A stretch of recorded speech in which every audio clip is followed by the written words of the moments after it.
Hey everybody, I'm Chef Tom with atbbq.com, and today on Tips and Techniques, I'm going to show you how to truss a roast.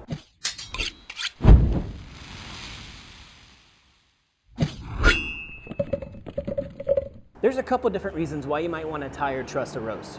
For the most part, it's to keep its shape, and that may be even a full roast or something that's not in a great shape, or it may be something that you've completely flayed open like a roulade and rolled back up, and you need it to hold its shape. Whatever the case, today I want to show you my technique for how to tie that roast up. First things first, work smarter, not harder. I always put my butcher's twine into a jar. That way it doesn't move around or roll around or fall off the table. Like I said, there's lots of different cuts that you may choose to truss, and it's all up to you. If you just want to hold this shape together, that's the reason that we're going to do this on this pork loin today. So here's how we're going to start this off. Now, you definitely could just tie a bunch of individual loops all the way down, but this is a much more efficient and quick way to get it done. What we're going to do is start by tying off one knot. I'll twist this around a couple times so we can get some traction here, and then double knot it. And then we're going to use this technique where we take the string, we're going to twist it, and then slip it underneath and cinch it. And we'll do this every inch or so. So once that one is cinched tight, again, you're just gonna twist it, go underneath, and then pull it tight.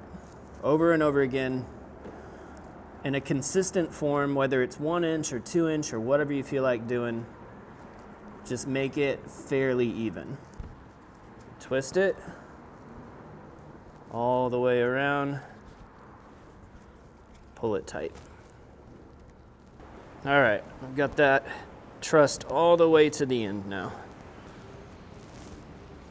So once you get to the end here, what we're gonna do is we're gonna flip this. I'm gonna measure about how much I need to finish this out, and we'll give it a cut. So now on the opposite side, we're just gonna weave this every other string here. So everything stays nice and tidy. And then we'll flip it and tie it off where we started.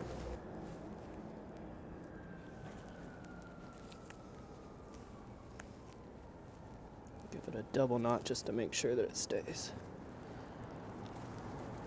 Now you can cut the excess off. That's it.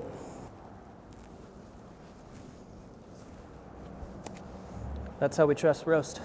Thanks so much for watching. Be sure to check out atbbq.com for all the products featured in today's video.